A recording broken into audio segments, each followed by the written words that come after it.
The other night after the so-called election, when, let's see, if 36% of the people voted, and in areas where the Republicans got 70% of the vote, that means they got 18% of everybody in their district. Ooh, that's really a mandate. But that's a different topic and not one I want to get into. You know my feeling about voting for these clowns, any of them. But to have someone like John Boehner, who is a user, be in a position third in line to assume power in the United States, to me, is pretty scary. But I have no doubt that he was drunk today. Or at least, I don't mean falling down, stumbling drunk. I just mean he had one of those 4 glasses of wine lunches. His press briefing was at, 2:45 or something? And Boehner likes those 2-hour-long lunches. We all know that. He also likes more than a little bit of Merlot to wash down his cheeseburger, whatever the hell he eats. So, in my opinion, I'll just toss it out there. You can toss it right back. Boehner today was drunk. But he is such an accomplished drunk that he can function, or he thinks he can function, in his role as Speaker of the House. Now, he had nothing to do today except stand there and make a total ass of himself. What was all that talk about working with, well, now that we've got these majorities, now we can govern? No, you can't. No, you can't. You can't govern at all. And this is what I think the American people are going to see. This is one of the reasons why for the past, 10 years I've been saying, come on, just let these fascist bastards get control. Let them get control of everything. They still don't have control of the presidency. And I may have changed my mind about that. But let them get to control of the legislative branch. Let's see what they can do. Make a display for the American public about how ridiculous it is to send ideologues to run a government that has a system that is based on compromise, based on accommodation, based on, I want this, you want that, let's find a middle ground. That's not what ideologues do. Ideologues say, this is the way it's going to be, and I don't give a damn what you say. I don't care. And these particular ideologues, these right-wingers, they have God on their side. So they can do and say anything they want to do and say. They can commit whatever atrocity they want to commit, whether it's domestically or internationally, because God will forgive them. So I think the American public is about to see, for those that are paying attention now, a lot of people in the great unwashed masses are going to love it. They're going to say, well, that's what Jesus wanted. Amen. But these people are going to try to rule as though they were a tribe of Bedouins out in the desert someplace, where one of their ilk just came down from a mountain, stoned on his ass, saying, hey, guess what? I had a conversation with God, and he wrote stuff on stone for me here. Oops, sorry, smash. I mean, come on. What?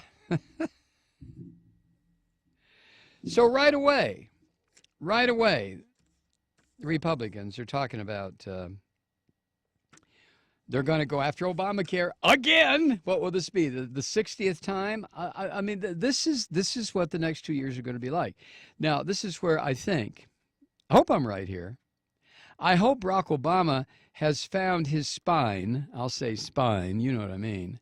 I hope he has found his spine finally.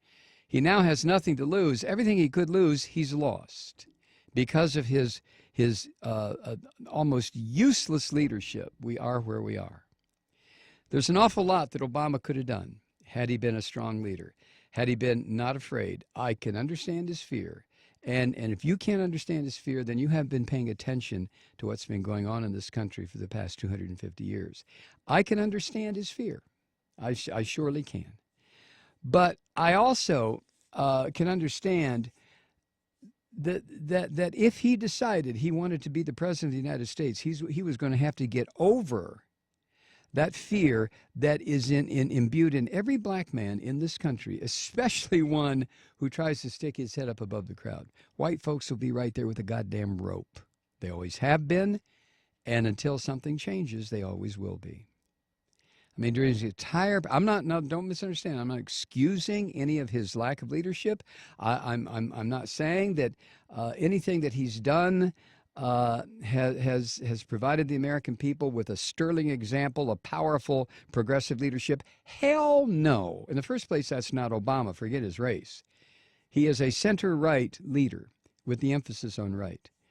But there is a reality. If you are not willing to accept the reality that a black man in this white racist society is always at risk of something, unless he lives in a very insulated world of black elite, then he should be okay. But to be president of the United States, how many times do we have to be told about all the threats against him, all the threats against his life, all the blatant attempts to kill him, to disrupt his day, to go after his family? More so than any other president in the history of the United States. Well, all the other ones were white. Is that the defining difference here? Of course it is. I've been talking about this for 20 years. We can never, white people better never misunderestimate. Is that what Bush used to say? Misunderestimate the depth of the racism in this country and how it affects people of color. If you tell yourself, like a lot of white people do, well, goddamn, we passed every civil rights law. They have more rights than I do. No, they don't. No, they don't. Mr. White Man, they have much fewer rights than they do, but that's not the issue. Here's the issue. The issue is 350 years of slavery, lynchings, beatings, being set on fire, having your family destroyed in front of your eyes. Come on. Come on. If you're Caucasoid and you're not willing to admit to that, claim that, own up to that, then you're a goddamn fool, and you will never understand the truth of black folk in this country. I mean, you just won't. Now, am I setting myself up as an expert? No. Hell no. But I have listened to my black friends. I have listened. I paid attention because it always fascinated me. I grew up in a whole mixed, I was never in a segregated situation. I grew up entirely mixed. And I could never understand. Oh, I knew the racism was being pumped into me. I knew where it was coming from. It was coming from my culture. It was coming from my relatives, coming from everybody. But I had to wait until I was old enough to have black friends explain to me. And I give them all credit. It was never condescending. It was just straightforward. This is what it's like, Malloy. We'll be right back.